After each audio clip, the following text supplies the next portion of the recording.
Welcome to পলি রান্নাঘর। আবারও এসেছি একটা রেসিপি নিয়ে এসেছি। আম দই করবো আজকে, আমাদের সঙ্গে শেয়ার করব। আমি কিছুটা দুধ, ওই 700-750 মতো দুধ এখানে চাল দিচ্ছি, এই যে। আর এখানে একটা আম কেটে রেখেছি।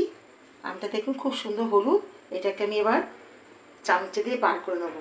দুধটা ততক্ষণ আমার চাল দেওয়া হোক। দই, টক দই, মিষ্টি দইটা বেশিটাই রেখেছি, যেহেতু মিষ্টি দই হবে তো। আর টক দইটা 2 চামচের মধ্যে দিচ্ছি, মিষ্টি দইটা বেশি দিচ্ছি। এটা ছাঁকছি, যা জল পড়ে যাবে, যে বাটির মধ্যে রেখেছি। জল ছড়ছে যথারীতি আমার। এখানে আমটা আমি এই যে এরকম হলুদ মিষ্টি আম নেবো, হিমসাগর আম নিয়েছি, একটু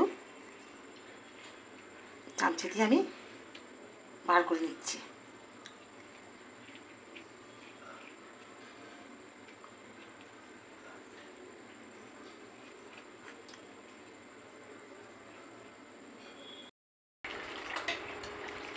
আমার দুধ অনেকটাই চাল দেওয়া গেছে, এই যে অনেকটা ঘন হয়ে গেছে।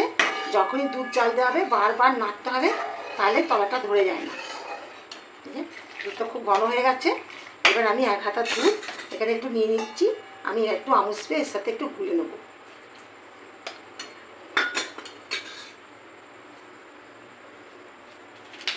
একটু আমুল স্প্রে, যে কোনো মিষ্টি দইতে একটু আমুল স্প্রে দিলে দুধটা, দইটা খুব সুন্দর ঘন বসে, টাটকা ভাব থাকে। এই জন্যই এটা দেওয়া, আর খুব টেস্টিও হবে। এবং 10 টাকা একটা আমুল স্প্রে নিলে, এটা আমুলিয়া, আমুল স্প্রেও চলবে। আমি একটু ভালো করে ধুয়ে নেবো।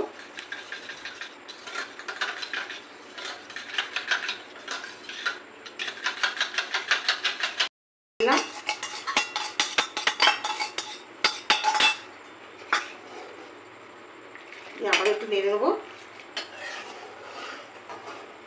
শর্টটা কোনোভাবে বসতে দেবো না, ওই জন্য অনবরত নাড়তে হবে। আমার এখানে আমটা ব্লেন্ডার করে নিয়ে এসেছি। এটাকে আমি কড়ার মধ্যে একটু নেড়েচে নেবো, যা জল আছে শুকিয়ে নেবো। এবার সবসময় চেষ্টা করবেন আমটা খুব মিষ্টি নিতে। আমি হিমসাগর আম নিচ্ছি, যেমন কালার খুব মিষ্টি। আবার আমি কিছুটা মিষ্টি দেবো। আম মিষ্টি হলেও হবে না, এখানে মিষ্টি দই বানাতে গেলে একটু চিনি দিতে হবে অনেকটা।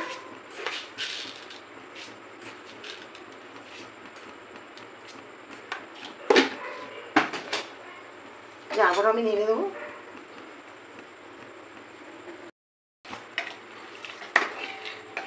যে যেমন মিষ্টি খান, কেউ কম মিষ্টি খায় তারা কম দেবে, কেউ বেশি মিষ্টি খেলে বেশিটাই দেবে। আম মিষ্টি হলেও চিনি একটু দিতেই হবে। আমি চিনি দিয়ে আবার একটুখানি নেড়ে চেড়ে নেব।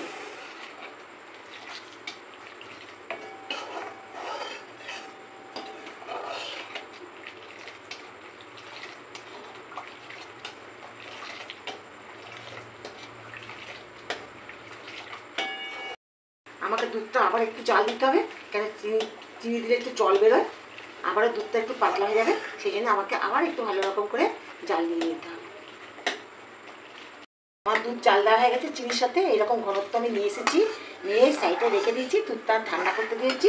এবার আর একটা কড়া বসিয়ে দিয়েছি, এই আমটা আমি দিয়ে দেবো। তার মধ্যে দিয়ে দিলাম। আমের মধ্যে যে জলটা আছে একটু শুকনো শুকনো আমটা করে নেবো, তাহলে জলটা একটু শুকিয়ে নিতে হবে।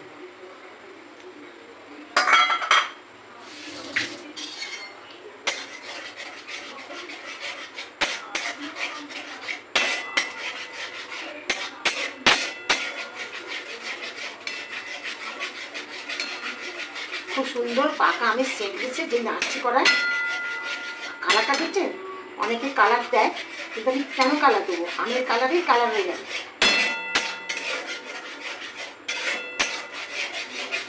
হয়ে গেছে, কড়া থেকে নামিয়ে এবার যথারীতি আমি একটু ঠান্ডা করতে দেবো।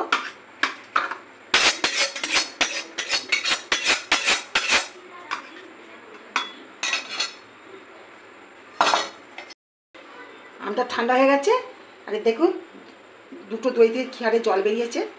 এবারে আমের সাথে দইটা মিশিয়ে দেবো।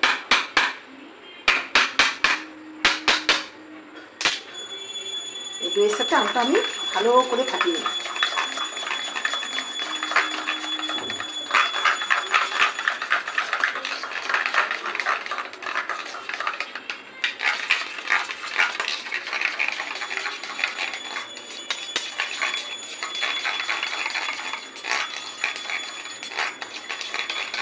এবার দুধটা ঠান্ডা হচ্ছে কিনা আমি দেখব। একটুখানি ঠান্ডা হবে, আর খুব ঠান্ডা হবে না, খুব গরম হবে না, একটু একটু কুসুম কুসুম গরম রাখতে হবে, যাতে একটা আঙুর ডোবানো যায়।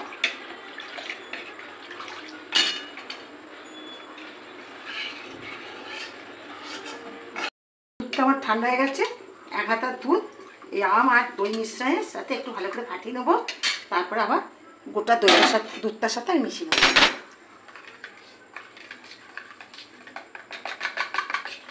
আলাদা যদি একটু দুধ নিয়ে যদি মেশানো যায়, তাহলে যে দইয়ের মধ্যে যে ভেসে ওঠে না, সেটা ভেসে উঠবে না।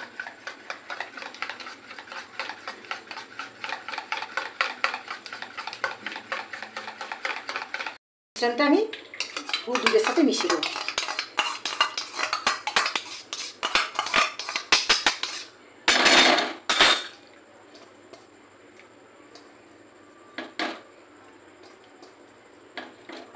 এবার হাতের সাথে ভালো করে মাখি। কত সুন্দর কালারটা হয়েছে,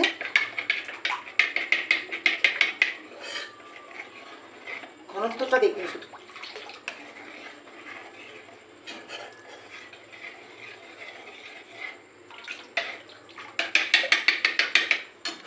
একটা ভাঁড় নিচ্ছি, এই ভাঁড়ের মধ্যে আমি দইটা জমাবো।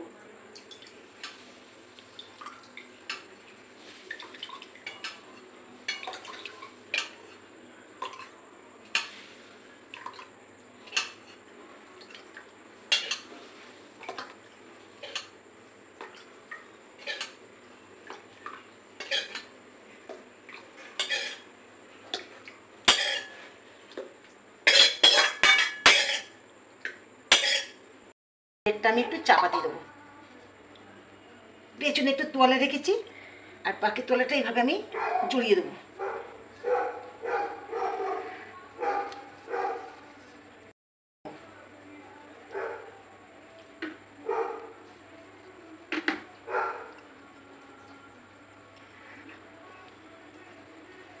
দেখো আর একটা মোটা তোয়ালে আমি দেবো।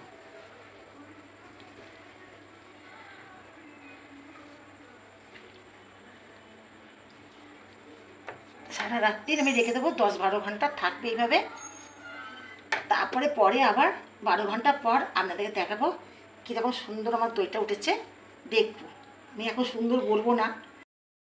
বন্ধুরা, এবার দেখি আমাদের দইটা কি অবস্থায় আছে। সারা রাত তো ছিল, এবার দেখি, আশা করি হয়ে গেছে আমাদের দই।